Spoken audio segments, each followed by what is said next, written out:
Welcome, everyone. Thanks for joining us. I'm Jen Jordan. I lead content and thought leadership for Insight Partners. I also organize a Scale Up AI conference coming to us just in a week, November 12th, which features keynotes from Ali K. Miller and Andrew Ng. As a preview to this fantastic event next week, I'm so thrilled to introduce this fireside discussion today. We have Valence CEO and founder Parker Mitchell and Insight Partners Managing Director Peter Segall here today. During our session, we're pleased to offer you 35% off using Valence's specific code. It'll appear right here on screen during the chat. With that, please welcome our speakers to the stage. Take it away, Peter. Thanks, Jen. Nice to see everybody. Thank you. Thank you, and welcome to Scale Up AI Soundbites. This is meant to be an engaging series of AI-focused LinkedIn live sessions featuring prominent business leaders and other leaders from our portfolio that are shaping the future direction of AI. These talks set the stage for the Scale Up AI conference, which is one of the first and largest global conferences that brings together top AI builders, technical leaders, executives, luminaries, and other innovators. So today we're thrilled to have in our soundbite session the founder and CEO of one of our portfolio companies that we're really excited about, Valence, their Scale Up AI partner this year. And I have the opportunity to talk with Parker Mitchell, the CEO and founder of Valence. Hi, Parker. Thanks, Peter, and delighted to join folks today. So Parker, your story is fascinating, and I want to share it.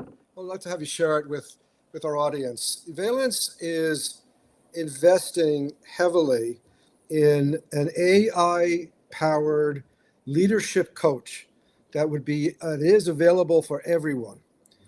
Can you help us understand a little bit what problem or problems are you solving with an AI leadership coach? Well, I probably want to split this into two and talk about the idea of leadership and then why we think AI is really enabling the democratization of this idea of like a personalized leadership coach. And a handy sort of expression I've been talking about is the sort of two ways we learn. There's sort of the teacher mode and the leader mode. I think we all have experienced what it's like to sit in a classroom, what it's like to be fed sort of content. And that's not nearly as engaging as having a tutor that tries to understand us, the mental models that we have about the world. Is something it's not just in learning in sort of the corporate environment, but if you think about sports coaching, many people will have personalized coaches to help them with their golf swing or to help them with something their tennis swing. We're seeing this in many different areas in coding where people will get individualized support. So this tutor mode is the way that people learn. Now, we have all probably, if you've experienced having an individualized executive coach, if you've had this chance to experience it yourself, that this kind of personalized coach is, can be a transformative experience. Now, the challenge that we've had, and we've never been able to scale this. We've never been able to scale this idea of personalized understanding of who you are, sort of where you are in your learning journey, and being able to give you the support and guidance that is specific to your moment in time. And that's where AI comes in. And we've talked about two different eras of AI, the transistor era and the transformer era. Now, the transistor era started in the 60s. The transistor is basically, the invention of the transistor led to an incredible exponential growth in the computing power to really handle and crack numbers. And so that AI has led to incredible machine learning advances, but it never was able to transition into the world of language. That's what the transformer era has enabled to us. And we think we're going to see the same type of exponential growth in capabilities and in natural language understanding in the transformer era. And so what Valence has invested in heavily is saying, how do we take all this understanding that are so powered by LLMs to deliver to each and every person a personalized learning coach that is going to be able to understand them and their journey, understand their business, and be able to give them the guidance that matters to them at each particular moment when they're facing a challenge. So that's why we're so excited about this particular moment. Very, very interesting. Maybe we should just double click on this concept then of a personalized learning coach. You've talked about how AI that knows you, the user or the learner, is better and very different from the general AI tools that the large giant tech companies have built in the form of foundation models, developed by Microsoft and Google and so forth. Can you be a little more specific, and can you elaborate on why is the Valence AI coach, which I believe you've called Nadia, why is Nadia substantially different, or how is it substantially different from the large foundation models that are already out there? So our view on this is that there's going to be two layers, or there already is right now two layers. There's a foundational model layer, and then there's an application or a product layer. And foundation models are progressing incredibly. We might have each of us experienced sort of the gap, the jump between GPT 3.5 and 4. Right now, what we're seeing is convergence in capabilities on those foundation models. So whether it's various versions of ChatGPT, whether it's Anthropic's Claude, which is a very powerful family of models, Google's Gemini, open source models, they are all powering a new generation of apps. And those apps are going to add value on top of the foundation models. Now, one of the things that foundation models, they're incredibly efficient. They take basically the knowledge of the internet and sort of all the written word, and they compress it into a set of neurons or sort of weights that are basically 2 orders of magnitude less than our brain. So our brain is about 100 trillion synapses. These models are around 1 to 2 trillion parameters. So there's an incredible compression in there. They're extremely intelligent, but one of the things that they don't do well is they don't learn from the point of view of the foundation models. They can't adjust real time the way our brains do. And so to have AI that knows or understands you, you need to put a layer on top of that. And so that's what Valence has invested heavily in and is building. So we use a foundation model to do the reasoning and the processing, but we supplement it by ensuring that the context that it is able to incorporate as it engages with you understands deeply about you and who you are. It understands about your journey, how you like to learn, what you're trying to do, your career aspirations, the promotion that you might want to get next year. It can understand about your context so that if you're in sales or engineering or product or investing, it will be able to give you guidance that's specific to that particular career path. And it will understand deeply about coaching and how to help you think slightly differently and slightly more expansively about the world that you're in and the journey that you're on. So that layer of understanding is really what Valence is investing in, so that Nadia feels much more like an expert coach and a little less like an intern that you have to direct, which is what a lot of people's experience with sort of the direct access to a large foundational model feels like. Got it. So would you say that that Nadia is a more effective coach because it leverages all of the knowledge and data that's in the LLM, in the foundation LLM, but supplements it with information about you yourself, your role, your function, your company you work with, your career path, those things which are going to be not generic, like a foundation response might be, but very, as you say, personalized or tuned to those context elements of the individual. Exactly. We think that the real promise of AI is personalization, and that's moving from sort of general AI to specific AI. And that's, I think, what users really want. They want AI that is designed, purpose-built to solve a problem that they have and to be proactive. So Nadia will book a meeting with you. Nadia will send you a follow-up note. Nadia can access your calendar. And if you've got a conversation coming up in a couple of days that Nadia's coached you on, she can send you a little, don't worry, you've got this note just before the meeting, and then check in afterwards. So it's a much more purpose-built, proactive, high-context experience, not just a tool you go to, type something in, and get a response back. That's super interesting, and I could see why that would be a compelling value proposition. But I guess at the end of the day, the proof is always in the market acceptance, right? And feedback. And so far, it seems like Valence has signed up a super impressive list of very large global corporations like Nestle, Vanguard, others to use Nadia. Um, what has been the sort of on the ground feedback and reaction from early users of Nadia from some of these big corporations? One of the things that I will share with the talent leaders that I talk to is we just want your managers, your leaders to have a chance to try Nadia and give you feedback directly.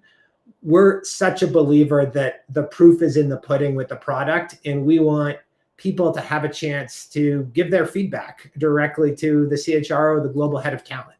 So we move quickly to be able to have these 50 or 100 person pilots. And it sounds altruistic, but it's actually really selfish because we know the numbers are going to be incredible. The pilot results that we've been getting so far across the board range from about 70 to 90 or even 95 NPS scores. We'll get often 100% of managers saying they would like to continue using Nadia. They will send texts to the global head of talent and say, please don't turn off my pilot. I'd like, I'm having some good conversations. I need to continue them. So from a user perspective, we've designed Nadia to be simple and easy to use, and we've built in the encouragement to maintain that habit over time. So users are loving it. They're just, the NPS scores, as I've said, they're sort of out of the world. And talent leaders are also deeply appreciating it, but for different reasons.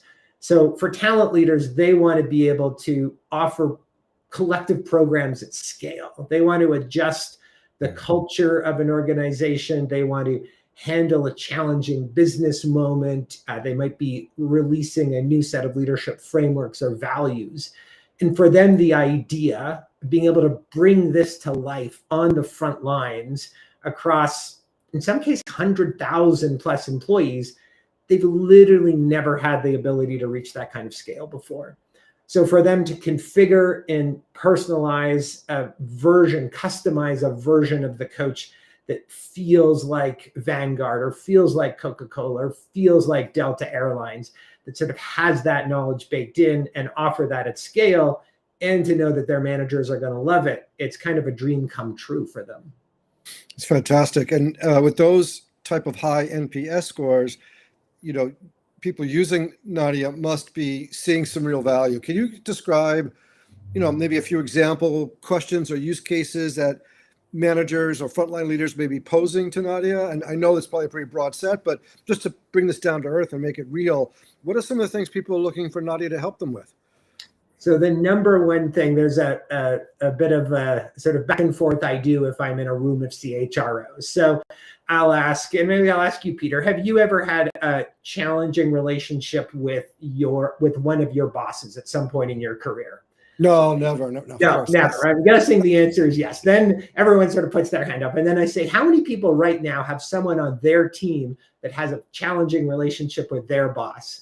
And there's sort of, the last kind of echo around the room, because everyone realizes, relationships are imperfect. We can't expect that everyone's going to go to their manager with the set of problems that they have and ask for feedback and get coached by their manager. So what Nadia is often used as is a very, very safe, confidential first draft of how do I think through a problem. So many of them are around, probably about a third of the conversations are around relationships. So it could be, I've got a challenging relationship with someone on my team, and I don't know how to handle the situation there, give them feedback. Could be with a peer that they have to collaborate with, but maybe the peer is more experienced, or they think the peer has, greater credibility in the business. It's often, honestly, with a superior saying, I feel stuck. My manager wants me to do this. My team wants me to do that. I feel stuck in the middle. How do I handle that? So there's a lot of just safe space for sort of that first thought partnering on how do I handle relationships. So that's kind of one broad set of things. And what's neat is, a coach would ask you a couple of questions and then say, okay, here's some tips. Nadia, because Nadia has kind of infinite patience, Nadia will role play a conversation with you and try to take on the persona that you describe, your peer or your team member or your boss having. And you can practice how you might frame an issue, how you might move from, say, positions to interests, and then how you might express that and get feedback for it until you feel comfortably being able to sort of handle that. And often these kinds of conversations are what sort of make people's palms the most sweaty, especially first-time managers. It's what makes people nervous. So being able to practice will take down some of the anxiety. So that idea of relationships, being able to have a conversation and role play a conversation, that's one of the big use cases. Yeah, and I imagine that given the journey we're on, we're going to discover more use cases in addition to sort of relationship management. Do you anticipate, if you had to sort of guess what future use cases, or just based on some initial customer feedback, how else do you think Nadia might enhance performance and help individuals and frontline managers? So one of the other use cases that we're seeing that's very common is people wanting to progress in their career. I mean, many people want to, get promoted. They want to sort of move up in their organization. And what we're finding is that they are proactively adding enormous amounts of context to Nadia. So people will upload their 360 results. People will upload the results of their manager engagement surveys and ask for coaching on how to interpret them and then what actions to take. And because we've built Nadia to be a high context coach, she's able to ingest all of these pieces of information and be able to sort of guide you through time. So she can help you build a particular skill. She can identify feedback that you might want to ask for from team members, and then be able to act on it. Or she can work with existing feedback 360s that you might have. And she's constantly building a profile of, what is Peter like? What are his declared strengths and weaknesses, and what might be, or development areas, and what might be some that he might not even know about? How can I hold a little bit of a mirror up to him and help him learn a little more about himself to be able to be more successful in that trajectory that he has? So that idea of skill building, high context skill building, and career progression is one that people are very, very proactive about. That it sounds like that's also a very interesting use case, and there could be many others. So it seems like the value to the user is self-evident. Going up, though, to sort of the buyer or the chief human resource officer or head of talent development, or even other CXOs or CEOs, how do you think about building a case for them to buy Nadia, to deploy it, other than it's obviously a hot window right now, to throw something that sounds really cool in front of their people? But in order for them to continue the investment, to renew and so forth, what do you think they'll be looking for in terms of a return or a benefit of deploying Nadia at a wide scale? From the point of view of the window, I would say the window gives people a sort of curiosity to engage. But if the product isn't going to live up to expectations, people aren't going to even purchase an initial set of licenses.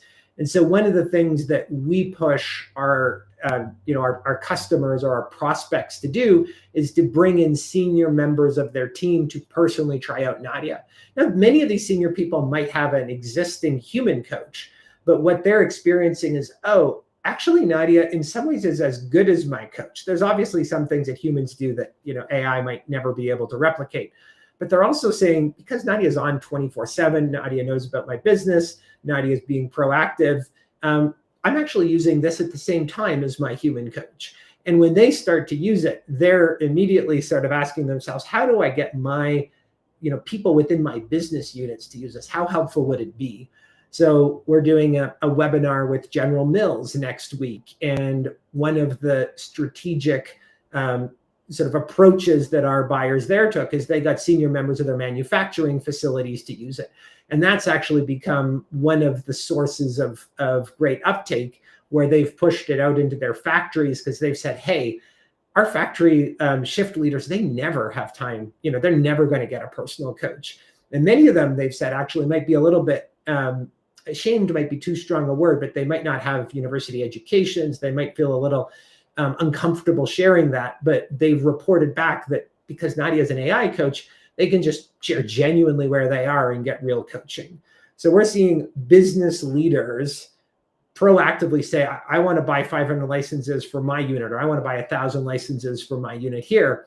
So that's kind of one thing. And then I think, so number one, you need to have business people who are personally experiencing it, can picture how they can use it, can push it out. Number two, you need to see usage. And we've got over 50% of people who sign up and have a first conversation become monthly active users. So that means they are back at least once a month, often more than that. And so they're engaging with Nadia because she's got so much proactivity built in. So those are kind of, at the initial level. We are on the early stages of a big ROI study, and the first report has come in. It's from one of our partners at Experian, and they noted that managers who use Nadia, their employee engagement scores on manager effectiveness increased by about 1 quartile. So given two different groups of managers, if you were being coached by Nadia, your employee engagement scores were on average 25 sort of percentile points higher than your peers. And for them, they said that was the highest impact of any of their leadership programs other than bringing people together in person, which was a fraction higher than that. And the price point, they said, is just, it's almost 20 or 30x different. It's extraordinarily affordable to offer an AI coach. It's expensive to bring people together. And that was why they expanded their licenses 6 months into the contract.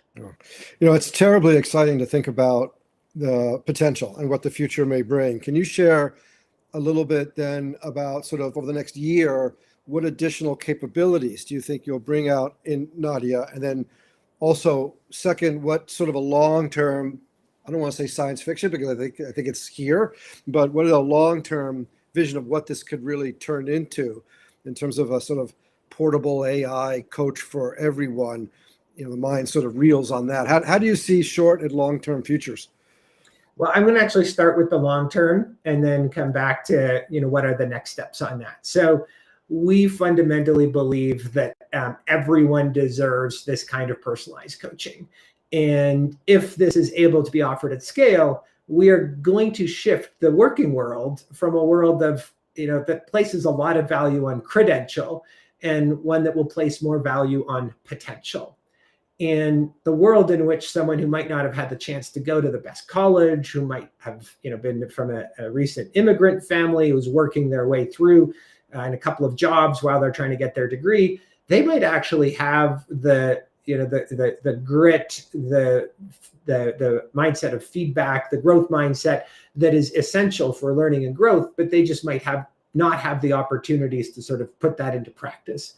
And so fundamentally for us, this idea of affordable democratization is core to our mission. So we're trying to price Nadia in such a way that companies can offer it to anyone, to frontline workers. Incidentally, that's one of the most interesting uptake in use cases, because I think leaders of these large companies, customers, sort of customer-focused companies, they don't have access to this on the front lines. And so they've been terribly excited about rolling this out. But we fundamentally want to offer that. And we believe that if we can alter how people learn and grow. And ultimately, that's going to lead to a better work culture and better business metrics, better productivity. Now, there's a world in the future in which you might say, hey, after 4 or 5 years at this company, I want to go to another company. We would love to be able to allow you to download the core parts of Nadia, what she knows about you, while maintaining utter sort of confidentiality and privacy on company-related information, so that you can take the version of Nadia that understands you and bring it to your next place of work. So this vision where you could have a personal coach, you might even start to have Nadia in university, in college, and be able to get guidance and career advice and suggestions as you go into the workforce. But this idea of a portable coach that knows you and is in your pocket is basically the system of record of you. I think it's incredibly powerful. It never existed before. I think it is a new category. And Valence, we feel like we're really well positioned to be able to win this. So the vision is put a personalized career coach in the pocket of everyone. I'll pause for a moment, see if there's any questions you have on that before going back to what are we doing next? Because we've got some really exciting product developments that we're rolling out for 2025. Well, probably a ton of questions, but I think maybe that might be for another talk. And I'd love to hear sort of, okay, bring it back down to what are you working on right now? What can we expect from Nadia over the next year? So right now we have Nadia, we sort of have 4 different dimensions of what Nadia knows about: knowing about coaching, knowing about your business, knowing about your journey, and knowing about you. What we are beginning to incorporate is understanding more in the context of you. What is your week like? What is your calendar like? And so for companies that allow access to the calendar, Nadia will be able to look at and gather information about the types of meetings that you have, and what are the questions that you have in your head about those meetings, how she's been coaching you on it, and be able to give you meeting specific suggestions. So we've rolled that out in an internal beta version, and it's extraordinarily powerful because it adds a big layer of proactivity to be able to receive that kind of support. So that's one big area that we're rolling out in 2025. A second one around the journey is being able to have Nadia proactively get feedback on your behalf. So an executive coach, if you had an executive coach, Peter, they might go out and ask 6 or 7 people in a conversational format about you and about what kind of strengths and weaknesses you have, and then be able to synthesize and bring that back to you. We've got a version of Nadia that can do that, can go to your colleagues, get feedback, and then in an anonymized way, synthesize it back to you, and then be able to help you on sort of that, building that leadership journey. On the knowing about your company side of things, the interesting thing is companies have just begun wanting Nadia to ingest more and more information. And so we'll be able to power transformations if companies are wanting to change their culture, change their values, change their behaviors. Nadia will be able to really nudge strongly on that. And then we're adding in more sector-specific coaching. So if you're in different sectors, you'll be able to get different types of guidance.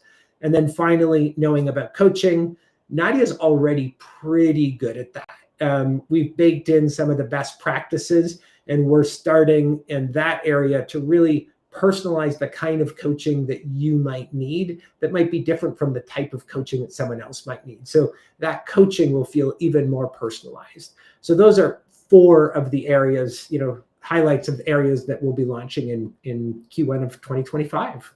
Got it. Fantastic. And I think we've run out of time, so I'll hand over to Jen, I guess, in a minute. But folks, I'd just like to thank Parker Mitchell, the founder and CEO of Valence, who's focusing on bringing a personalized AI-based leadership and training coach to everyone, to the world. It's terrifically exciting. Thank you, Parker.